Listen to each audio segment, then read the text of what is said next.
Ropeway mostly पहाड़ी इलाकों में यूज किया जाता है जहां रोड बनाना आसान नहीं होता। हम इस वीडियो में रोपवे की वर्किंग को समझेंगे और यदि इसकी रोप टूट जाए तो इसकी सेफ्टी कैसी है यह भी जानेंगे। बेसिकली रोपवे दो टाइप के होते हैं। जो डिटेचेबल रोपवे होते हैं, जब कार स्टेशन पर पहुंचती है तो वह रोप से डिटेच हो जाती है। यह कम्प्लीटली रुकते नहीं है, बस इनकी स्पीड स्लो हो जाती है लोगों के बैठने उतरने के लिए। इनकी लेंथ 10 किलोमीटर तक हो सकती है और इनकी खास बात है कि इनमें मल्टीपल गोंडोला लगे रहते हैं। इस कार को ही गोंडोला बोलते हैं। यह रोपवे का ग्राउंड स्टेशन है और एक्चुअल में यही मास्टर स्टेशन भी होता है। इस पूरे सिस्टम को चलाने के लिए सिर्फ एक मोटर लगी रहती है। यहाँ पर स्लिप रिंग इंडक्शन मोटर या डीसी सीरीज मोटर या फिर सिंक्रोनस मोटर भी यूज हो सकती है। यह एक हाई टॉर्क मोटर होती है और जब तक रोपवे चलता है तब तक कंटिन्यूअसली चलती रहती है। इसलिए इस मोटर के ऊपर एक ब्लोअर लगा रहता है जो मोटर की कूलिंग करता है और इस ब्लोअर को पावर मिलती है एक छोटी मोटर से। मोटर के आगे एक हाइड्रोलिक ब्रेक सिस्टम लगा रहता है रोपवे को रोकने के लिए। अब मोटर से जो पावर मिल रही है वह इस कंप्लीट रोपवे को नहीं चला सकती, इसलिए 2 स्टेज प्लेनेटरी गियर सिस्टम लगा रहता है बेवल गियर के साथ में, जो मोटर से मिल रहे टॉर्क को इंक्रीज कर देता है। गियर से पावर जाती है सीव के पास में जो रोप पर फोर्स लगाता है और रोप मूव करती है।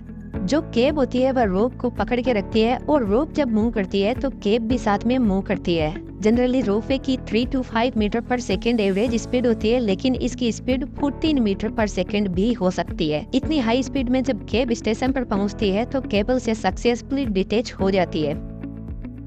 कार को केबल से डिटेच करने के लिए पैरेलल कॉइल स्प्रिंग लगी रहती है। नॉर्मल कंडीशन में केबल से ग्रिप बनी रहती है, लेकिन जब कार को डिटेच करना होता है तो इन स्प्रिंग के ऊपर एक व्हील लगा रहता है। जब इसको हम प्रेस करेंगे तो स्प्रिंग कॉइल लोड होने लगेगी और केबल से ग्रिप कुछ इस तरीके से ओपन हो जाएगी। कार के केबल से दूर होते ही इसके वजन को उठाने के लिए नीचे छोटे छोटे व्हील लगे रहते हैं जिन पर कार चलती है। तो नॉर्मल सिचुएशन में स्प्रिंग कॉइल ग्रिप को केबल से पकड़ने के लिए पूरा फोर्स लगा कर रखती है। जब कार स्टेशन पर पहुँचती है तो इस छोटे व्हील पर फोर्स लगाने के लिए कुछ ऐसा स्ट्रक्चर बना रहता है और इस स्ट्रक्चर की वजह से स्प्रिंग लोड होगी और कार केबल से दूर हो जाएगी। और जैसे ही केबल से कार का लोड हटेगा तो इन छोटे छोटे टायर पर आ जाएगा और इनके चलने के लिए एक रास्ता बना रहता है जिस पर यह चलते हैं। लेकिन एक चीज आपके दिमाग में आनी चाहिए कि अब इस कंडीशन में इस कार को आगे की तरफ फोर्स कौन लगाएगा, क्योंकि केबल से तो यह दूर होगी। तो इसके लिए स्टेशन के चारों तरफ ऐसे टायर लगे रहते हैं जो एक दूसरे से बेल्ट से कनेक्टेड रहते हैं और इन सभी टायर को भी इसी मोटर से पावर मिलती है इस गियर सिस्टम के थ्रू। केबल से डिटेच होने के बाद में कार को यह टायर फोर्स लगाते हैं आगे बढ़ने के लिए। लेकिन इंटरेस्टिंग बात यह है कि जब कार स्टेशन पर आती है तो उसकी स्पीड ज्यादा होती है, तो सबसे पहले टायर की स्पीड केबल की स्पीड के बराबर होती है। दूसरे टायर की स्पीड थोड़ी उससे कम होती है, उससे आगे वाले की थोड़ी और कम। ऐसे धीरे धीरे कार की स्पीड को डाउन किया जाता है ताकि पैसेंजर को कोई झटका ना लगे। और स्पीड धीरे होने के बाद में कार धीरे धीरे स्टेशन पर आगे बढ़ेगी। जब कार को वापस केबल से अटैच करना होता है तो टायर धीरे धीरे कार की स्पीड को बढ़ाना शुरू कर देंगे और जैसे ही कार केबल के पास में पहुंचेगी तो कार की स्पीड केबल की स्पीड के बराबर हो जाएगी। और ठीक पहले की तरह जैसे ही वापस स्प्रिंग लोड होगी तो ग्रिप ओपन हो जाएगी और केबल से अपना कांटेक्ट बना लेगी।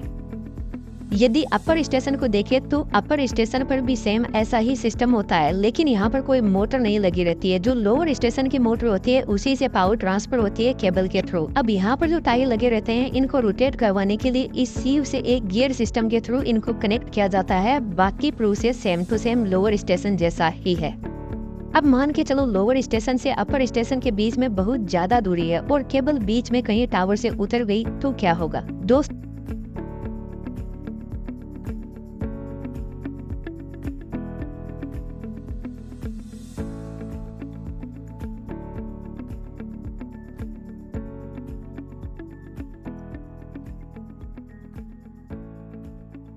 रोपवे के टावर की डिजाइन कुछ इस टाइप की होती है। टावर के दोनों तरफ बहुत सारे रोलर लगे रहते हैं केबल को अपनी पोजीशन पर रखने के लिए। जो कार की ग्रिप होती है उसकी डिजाइनिंग कुछ ऐसी होती है कि यह रोलर के नीचे से भी आसानी से जा सकती है। इन रोलर के साइड में रोप डिफ्लेक्टर लगे रहते हैं ताकि केबल रोलर से नीचे ना उतर जाए और बाई चांस यदि केबल रोलर से नीचे उतर गई तो रोप कैचर लगे रहते हैं साइड में जो केबल को कैच कर लेंगे। लेकिन यह तो सिर्फ एक बेसिक सिक्योरिटी है। हर टावर के ऊपर जो पहले के 2 रोलर है और लास्ट के 2 रोलर है इनके बीच में प्रोक्सिमिटी सेंसर लगा रहता है जो केबल की पोजीशन चेक करता रहता है, और जैसे ही केबल उतरेगी तो यह स्टेशन पर कंट्रोल सिस्टम को सिग्नल भेजेगा और तुरंत ब्रेक लगा देगा, केबल को 1 फीट भी आगे नहीं चलने देगा। इसके अलावा आप जो ये रेड केबल देख रहे हो जो हर टावर से होते हुए स्टेशन तक पहुंचती है, यह एक हैंड ब्रेक का काम करती है। इस केबल को खींचने से किसी भी टावर से इमरजेंसी ब्रेक लगाया जा सकता है। जैसे ट्रेन का ब्रेक होता है हर डिब्बे में, ठीक वैसा यहाँ पर भी होता है। स्टेशन पर सीयू पर एक सेंट्रीफ्यूगल स्विच लगा रहता है। जब सीयू की स्पीड नॉर्मल स्पीड से थोड़ी सी भी ज्यादा बढ़ जाती है तो यह एक्टिवेट हो जाता है, और सीयू के ऊपर एक बड़ा हाइड्रोलिक ब्रेक लगा रहता है जो तुरंत सीयू और केबल को रोक देगा।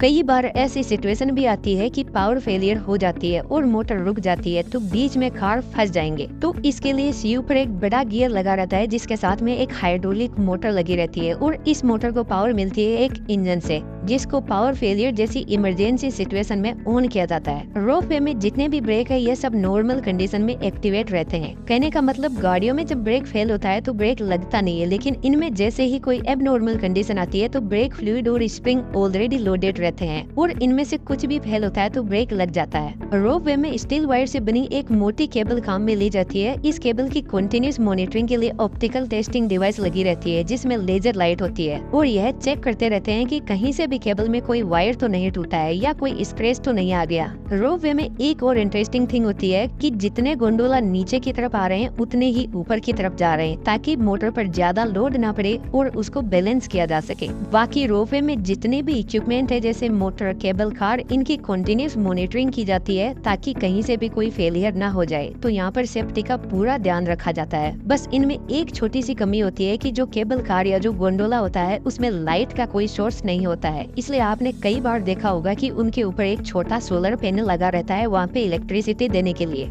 यदि बात करें नॉन डिटेचेबल कार की तो वह कंटिन्यूसली केबल से जुड़े रहते हैं, और जब कार स्टेशन पर पहुंचती है तो मोटर को रोकना पड़ता है, लेकिन यह ज्यादा दूरी के लिए नहीं होते हैं। और इनकी एक खास बात यह भी है कि जब कार नीचे के स्टेशन पर रुकती है तो उसके ऑपोजिट दूसरी कार अपर स्टेशन पे भी रुकती है। इस वीडियो का एनिमेशन और इन्फॉर्मेशन कैसे लगी आपको जरूर से कमेंट बॉक्स में बताना, हमें आपके फीडबैक की सख्त जरूरत है। आप चैनल पर विजिट करके और भी ऐसे बेहतरीन वीडियो देख सकते हो और हमारे साथ जुड़ते हो तो आपका नॉलेज बढ़ता ही जाएगा। Thank you.